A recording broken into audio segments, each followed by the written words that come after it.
Pressure झेल रही हैं। मुझे सर रो रो के कहती हैं पापा आप आ जाओ, मुझे आपके साथ रहना है। सर मेरा एक बसा बसाया घर इस मनीष दुबे की वजह से बर्बाद हो गया है सर। इसकी शिकायत मैंने सर प्रयागराज कमिश्नर को भी की है कि मुझे मेरी बेटियों से मिलना दिया जाए, कोई नहीं सुनता। एसओ धूमनगंज को भी मैंने किया, यहाँ तक कि सर डीजीपी साहब को भी मैंने कहा कि सर मेरा घर बर्बाद हो रहा है, मैं बच्चों से आज तक कभी दूर नहीं रहा हूँ, लेकिन सर कोई नहीं सुन रहा है। ये इन्होंने आरोप लगाया कि 30 लाख रुपए लेके आई थी और फॉर्च्यूनर गाड़ी मांग रहे हैं सर यही आरोप लगाया थाने में सर दुख की बात तो यही है सर कि फॉर्च्यूनर गाड़ी 2010 में ही शायद लागू हुई थी कि नहीं हुई थी, लेकिन उन्होंने उसमें लिखा है, लिखित शिकायत दिया है। और सर यही ज्योति मौर्य हमारी पत्नी जी 2015 में सिलेक्शन हुआ है, तो प्रतियोगिता दर्पण में सर इन्होंने लिखित रूप से दिया है कि मेरे पति आलोक कुमार मौर्य और मेरे ससुर राम मुरारी मौर्य की वजह से ही आज मैं इतने बड़े पद को प्राप्त किया। मुझे था, लेकिन उन्होंने बताया कि ये लोग लखनऊ में मिलते भी हैं, रात भर रहते हैं। हाँ, तो सर मेरे आंखों से सर मतलब आंसू गिरने लगे और फिर मैंने अपने पत्नी से पूछा क्या ऐसी सही बात है, मैं तो आप पे बहुत भरोसा करता था।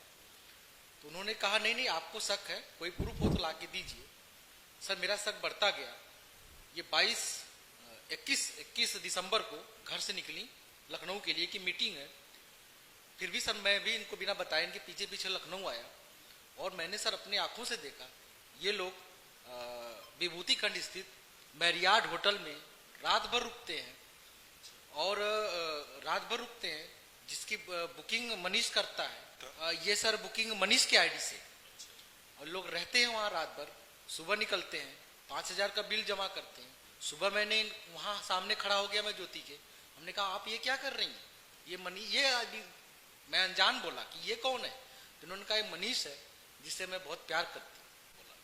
और सर उसी दिन से मेरा विवाद शक जो है सच्चाई में बदला, विवाद बढ़ता गया, फिर विवाद आज यहाँ तक पहुँच गया है कि मेरी पत्नी ये बार बार मुझे कहती हैं कि मुझे स्वेच्छा से तलाक दे दो, वरना मैं कोर्ट जाऊंगी, कोर्ट से तलाक लूंगी, उसमें भी नहीं दोगे तो मैं तुम्हारे ऊपर 376 अन्य गंभीर धाराएं लगा के मैं पूरे परिवार को बर्बाद कर दूंगी, जेल भेज दूंगी, तलाक तुमसे लेके। सर मुझे एक बार हम लोग पारिवारिक ऐसे मनीष को लेके झगड़े हो रहे थे, तो प्राय जब भी झगड़े पारिवारिक पति पत्नी में होते थे जी तुरंत मनीष को कॉल लगा देती थी।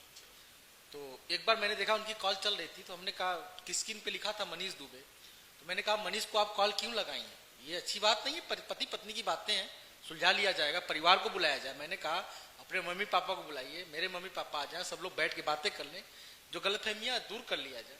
तो उन्होंने कहा नहीं मनीष मेरा सब कुछ है, मैं उसको सुनाऊंगी और आपको जो करना हो वो कर लीजिए। उसी समय मनीष दुबे ने मुझे फोन पे कहा कि ज्योति को तलाक दे दो, क्योंकि मैंने ज्योति की वजह से ही अपने पत्नी को भी तलाक दे रहा हूँ। ज्योति जी तुरंत मनीष को कॉल लगा देती थी। तो एक बार मैंने देखा उनकी कॉल चल रही थी, तो हमने कहा कि स्क्रीन पे लिखा था मनीष दुबे, तो मैंने कहा मनीष को आप कॉल क्यों लगाई हैं, ये अच्छी बात नहीं है, पति पत्नी की बातें हैं, सुलझा लिया जाएगा, परिवार को बुलाया जाए। मैंने कहा अपने मम्मी पापा को बुलाइए, मेरे मम्मी पापा आ जाए, सब लोग बैठ के बातें कर लें, जो गलतफहमियां दूर कर लिया जाए।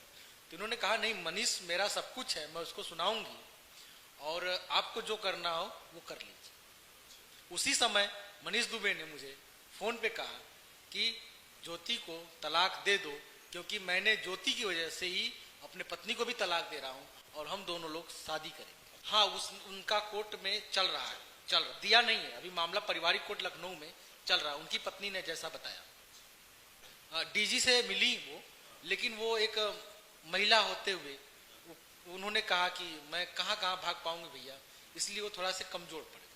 सर ये मैंने इनसे बात किया इस टॉपिक पे, इसकी मेरी रिकॉर्डिंग है, ऑडियो रिकॉर्डिंग है। जब मैंने इस टॉपिक पे बात करना शुरू किया कि आपने ये ASDM D क्यों लिखा है मनीष का नाम, तो उन्होंने कहा घर का कोई व्यक्ति न जान पाए इसलिए लिखा है, लेकिन इसकी भी जरूरत नहीं है, अब मैं मनीष ही लिखूंगी। ये ऑडियो मेरे पास उपलब्ध है। सर मैंने इसकी शिकायत सर दोनों लोगों से की है और बरेली शुगर मिल को भी सर लेटर दिया है और डीजी सर के ऑफिस में 16 तारीख को मैंने रिसीव कराया लेटर। हाँ मैं सर गया, अपनी सारी बातें बताई कि सर मेरी रक्षा कीजिए सर और मेरा परिवार बचा लीजिए, क्योंकि सर मेरी इन दोनों हमारे पति पत्नी और उस मनीष की वजह से मेरी बेटियां सर बहुत परेशान हो रही हैं, बहुत प्रेशर झेल रही हैं। मुझे सर रो रो के कहती हैं पापा आप आ जाओ, मुझे आपके साथ रहना है। सर मेरा एक बसा बसाया घर इस मनीष दुबे की वजह से बर्बाद हो गया है सर।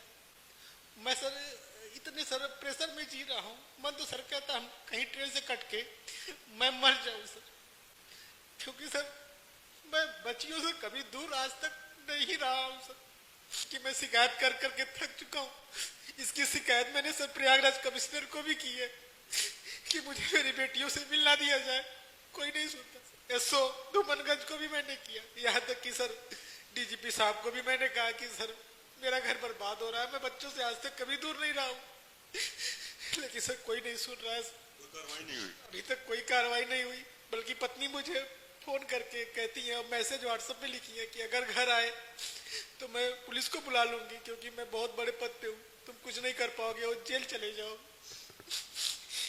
मैंने सर 25 अप्रैल को धूमनगंज में सर शिकायत दिया और 27 अप्रैल को सर रजिस्टर्ड डाक से भी भेजा, कोई कार्रवाई नहीं हुई, बल्कि ज्योति मौर्य अपने पद का धौंस जमाते हुए मेरे खिलाफ दहेज उत्पीड़न का सर दहेज उत्पीड़न का आरोप लगा के मेरे ऊपर एफआईआर, पूरे परिवार के ऊपर एफआईआर करवा दी।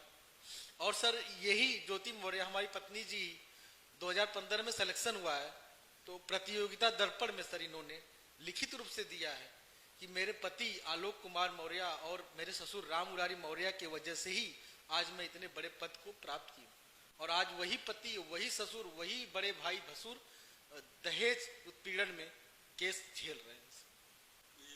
केस लगा चुकी है वो? सर एफआईआर दर्ज हो चुकी है धूमनगंज थाने में सर। 7 को इन्होंने एप्लीकेशन दिया, 7 को एफआईआर दर्ज हो गई। मैं 25 अप्रैल का दिया हूं, आज तक नहीं हुई सर, कुछ भी कार्रवाई नहीं हुई, यहाँ तक कि पूछताछ भी नहीं हुई इनसे। न कोई बुलाया गया सर, एसओ साहब ने हमें कोई सूचना नहीं दी, डायरेक्ट ये सूचना मिली कि एफआईआर दर्ज हो गई। हमने कहा किस चीज की? दहेज का। हमने कहा सर कोई इसका साबुत तो होगा, मैंने कभी प्रताड़ित। अगर सर मैं ये भी आपसे एक माध्यम से कहना चाहता हूँ, इन्होंने आरोप लगाया है 2010 से मैं दहेज मांग रहा था, तो सर क्या ये 13 साल इतनी प्रताड़ित थी कि कहीं शिकायत नहीं कर पाई? ठीक है सर 13 साल छोड़ दीजिए, 2016 से ये एज ए रजिस्टर्ड अधिकारी हैं और 2000 आज इस समय 6 साल हो गया, तो कम से कम 6 साल में तो अगर उत्पीड़न किया गया होता तो शिकायत की होती सर। लेकिन सर इसका इससे कोई लेना देना नहीं है, इसका सीधा मतलब है मनीष से। मनीष आ गया है, हमें तलाक लेना है, दहेज उत्पीड़न ये दिखाएंगी, इसीलिए इन्होंने धौंस लगाते हुए पूरा षड्यंत्र के खिलाफ करके थानेदार से मिलके हमारे ऊपर एफआईआर दर्ज करवाया।